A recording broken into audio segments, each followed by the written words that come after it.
मेरे ससुर ने मेरे साथ सुहाग रात बिताई। मेरे ससुर रूम में आए और मेरे पति से कहा, वरुण, तुम बाहर जाओ, मैं थोड़ा बहू के साथ रहूंगा। फिर उन्होंने मुझसे कुछ कहा, बहुत थोड़ा सा ही है, ज्यादा कुछ नहीं होगा। मैं उनकी बातें सुनकर हैरान रह गई। मैंने सोचा शादी की पहली रात मुझे पति के बजाय ससुर के साथ रहना होगा। मुझे बहुत डर लग रहा था। वरुण को उठते और जाते हुए देखा। मैं उसको रोकने की कोशिश की लेकिन रोक नहीं पाई। ससुर जी ने कहा, तुम क्यों डर रही हो? मेरे साथ अब तुम्हारी सास नहीं है, इसलिए मुझे तुम्हारे पास आना पड़ा। ऐसी बातें सुनकर मैं और भी डर गई और कहा, माँ नहीं होने की वजह से आपको मेरे पास आना पड़ा, मामला क्या है? आप क्या कह रहे हैं? आना ही होगा वरना क्या होगा?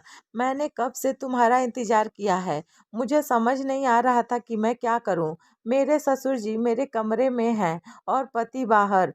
पापा ने बाहर जाने को कहा और आदेश मानने के लिए बाहर चले गए। ससुर जी ने कहा, चलो बाहर चलते हैं और बैठते हैं। यह सुनकर मुझे थोड़ा राहत महसूस हुई। पलंग से उठी और ससुर जी के साथ बाहर चली गई। लिविंग रूम में जाकर मेरे ससुर जी ने कहा, मेरे बगल में बैठे। मैंने कहा, कुछ चाहिए? पिताजी, आप कहिए, मैं ले आती हूँ। उसने मेरा हाथ पकड़कर अपने पास बिठाया और कहा, मुझे पिताजी मत बुलाओ, मुझे पापा या बाबा कहना। मेरा दिल जोरों से धड़कने लगा।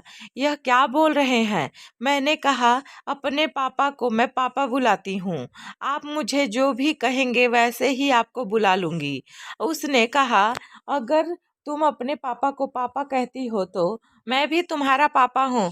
तुम मुझे पापा बुलाओ। मैं आज से तुम्हारा पापा हूँ और तुम मेरी बेटी हो। मैं तुम्हारे परिवार के बारे में कुछ बताऊंगा। मेरी बातों को ध्यान से सुनना। हाँ पापा, आप बोलिए, मैं सुनूंगी और आपका बात का पालन करने की कोशिश भी करूंगी।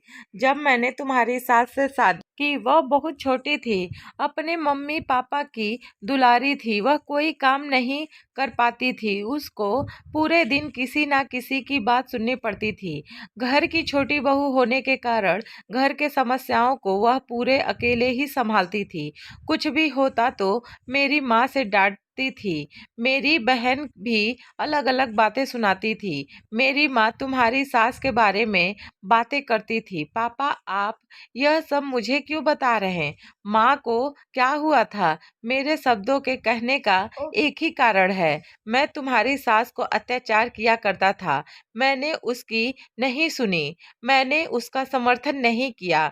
नतीजा, उसने के पास अपनी परेशानी के बारे में बात करने वाला कोई नहीं था। सब कुछ मानने के बाद वह अंदर ही अंदर जलकर राख हो गई और यही उसकी सबसे बड़ी भूल थी। जो पिताजी, क्या हुआ था? मैंने क्या गलत किया? मैं अपना अस्तित्व खो दिया क्योंकि उसने यहाँ सभी की यातना सही।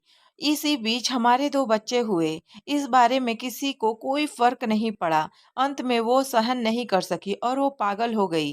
क्या? यह क्या कह रहे थे? माँ पागल हो गई थी?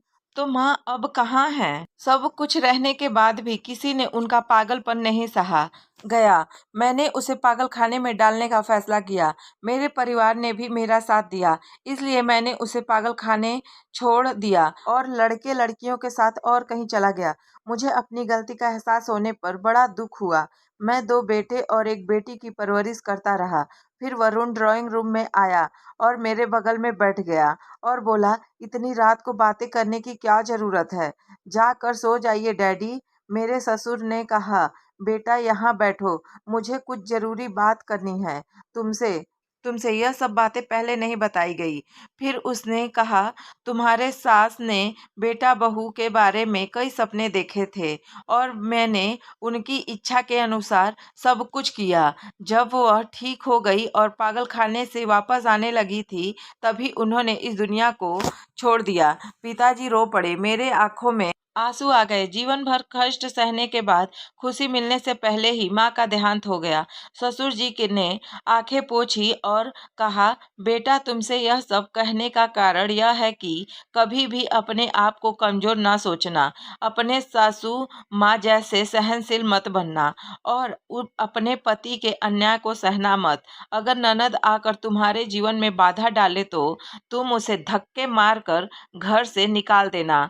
आज मैंने तुम्हारी रात बर्बाद की ताकि तुम झूठे भ्रम में ना फंसे, और मैं तुम्हें अपने बेटे के सामने बता रहा हूँ, पति के मन में जो वह कहे तो तुम उसे मान मत लेना। अगर बुरा बर्ताव करे तो चुप मत रहना। वरुण ने अपने पिता की तरफ देखा और आंखें नीचे कर ली। ससुर जी ने कहा, मैं नहीं चाहता कि तुम अपनी सास की तरह बनो। मैं चाहता हूँ तुम मजबूत बनो और परिवार का भाग दौड़ संभाल लो। गलत करे तो जरूर डांटना। मुझे माफ कर दो बहू, मैं तुम्हारे खुशियों की रात फिर बर्बाद नहीं करूंगा। जब पिताजी ने मुस्कुराते हुए कहा, बहू के साथ कमरे में जाओ, थोड़ा आराम कर लो। जाओ बेटी अपने कमरे में। हम कमरे में जाकर सो गए। पिताजी वहीं रहे। मुझे अपने आप पर शर्म आ रही थी। मैंने पहले क्या सोचा था और मुझे क्या मिला। सुहाग रात मेरे ससुर जी के साथ थी, पर उन्होंने मुझे बहुत कुछ सिखाया।